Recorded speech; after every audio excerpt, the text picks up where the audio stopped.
Hello guys, tara samahan nyo akong mamili muna. Napag-utusan ako ni Lolo at nabumili ng kanyang pabango, naubos na ang kanyang pabango, kaya samahan nyo muna ako kapatid kung ano yung mga dapat na gawin habang naglalakad. Eto, ipapakita ko sa inyo kung ano yung mga makikita dito sa kagandahan dito sa Israel.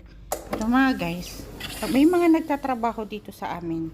Hindi mo na kailangan ng madaming tao, hindi mo kailangan ng maraming labor ng tao. Ang ginagamit lang dito nila ay ang machine.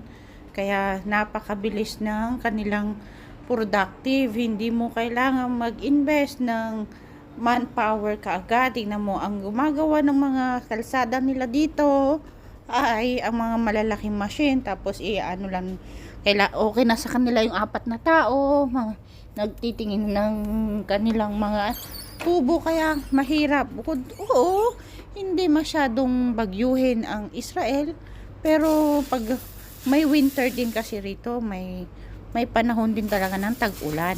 Kaya pero bihira talaga naman dito sa amin yung bahain, kasi sa ilalim ng lupa marami ang mga ganitong naka-install na gawain nila, kaya ayos naman, ayos.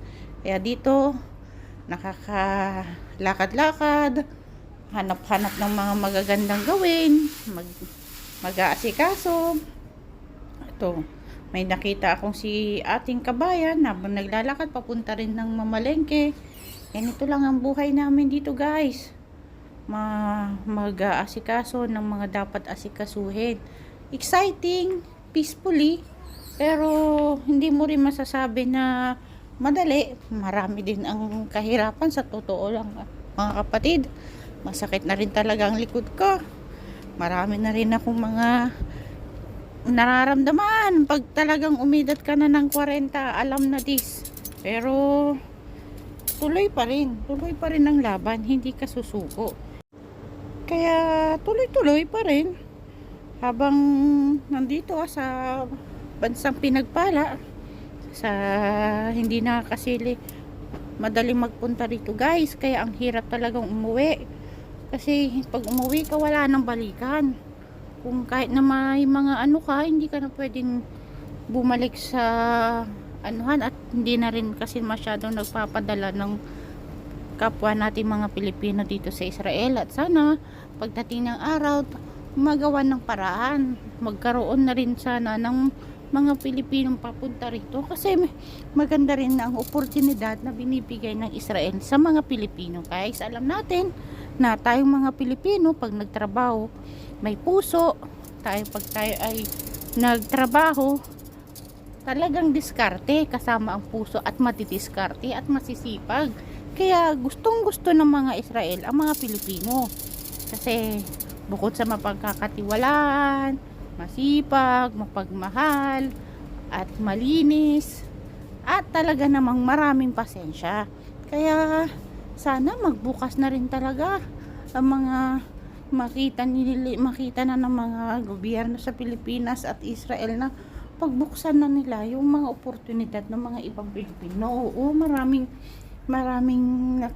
nasasabi na magulo ang Israel. Hindi po yun totoo.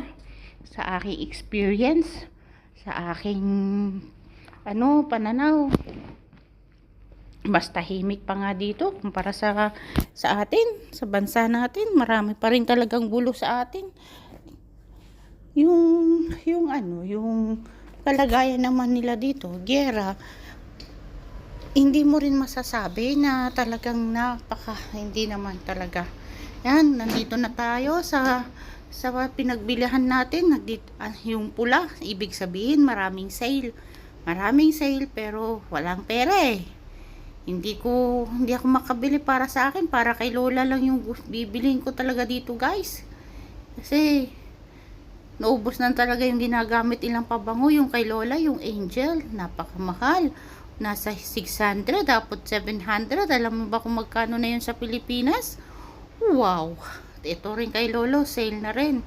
Kaya Masarap mamili talaga ng mga pabango dito, pero talaga naman mas uunahin ko muna yung mga ibang bagay kaysa ditong bumili sa mga pabango, guys.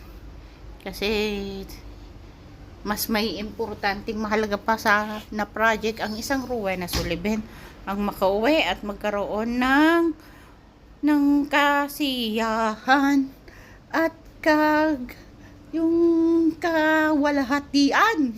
Ba yan? Basta yon, basta yung wish ko na makauwi muna, Lord, magkaroon na sana, dumating na yung hinihintay ko, Panginoon, para matapos na rin naman.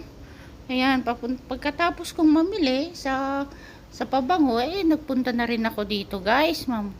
Nagpunta na rin ako dito sa bilihan ng mga gulay, sa kaprutas, alam nyo ba dito?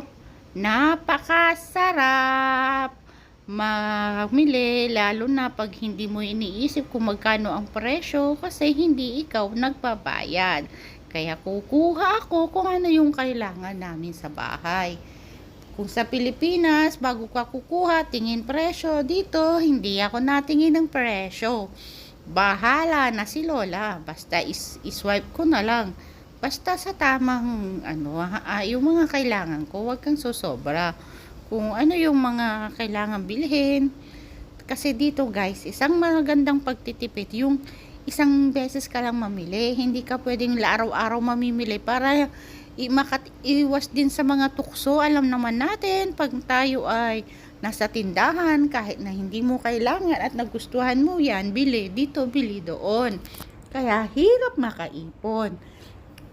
Dito sa Israel, kailangan mong i-budget pa ang lahat ng mo, kaya magkakaroon ka ng proper planning sa ulam mo sa Lunes, Martes, Merkules, hanggat aabot ng Huwebes. Ganyan ang mga Israeli, guys. Kumakain sila ng masusustansya, lalo na ang milapipon. Ang milapipon, ang sinasabi ko ay itong pipino. Masarap ang pipino pag yung sa salad, yung mga maliliit, para masyado siyang crunchy. Yun para sa akin, pero itong malalaki na matataba, ay gagawin ko naman siyang juice. Para naman sa lolo kong hindi kumakain ng pipino, pinipili niya talaga kahit anong gawin kong hocus pocus talaga naman. Makikita mo sa niya na piling-pili, kaya humanda siya. Hindi niya na mapipili sa juice mixers ang pipino. Kaya nakakakuha rin ng pipino ang lolo ko. Diskarte lang yan. Kung ayaw mong kumain sa mga matigas, kakain ka sa mga iinumin mo. Ganyan ako kasi gusto kong maging healthy si lolo, maging masaya at lalo pang hahawa ang buhay.